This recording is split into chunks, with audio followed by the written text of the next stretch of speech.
عبد العزيز اليافعي، وهو النائب الرئيس التنفيذي لعمليات موانئ قطر. استاذ عبد العزيز، مرحبا بك معنا في بي سبورت. مرحبتين واشكركم على هذه الاستضافة. الاستقبال كان كبير اليوم، وأنت كنت أول الحاضرين هنا وسط أجواء رائعة، يوم خاص بميناء الدوحة بوصول هذه الباخرة.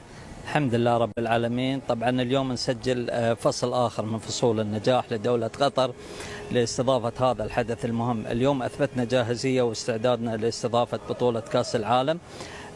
كان دخول سلس الحمد لله للسفينة اللي يعتبر هذا أول ميناء لها بعد الخروج من الحوض الجاف أو من بنائها.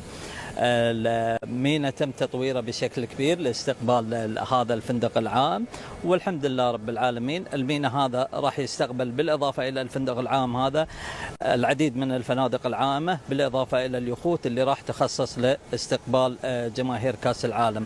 والميناء هذا طبعا بعد البطولة راح يتم إرث لدولة قطر وللأجيال القادمة إن شاء الله. ما شاهدناه هو أنه سواء اللجنة المنظمة أو حتى دولة قطر، الجميع يريد أن تكون هناك نسخة استثنائية. شاهدنا ملاعب رائعة بجودة عالية بتكنولوجيا أيضا عالية، وحتى هذا الفندق العائم سيقدم الإضافة، لأنه صراحة شيء فخم جدا ما شاهدناه اليوم. طبعا بطولة كأس العالم هي راح تستضيفها دولة قطر، ولكنها مخصصة لكل العرب.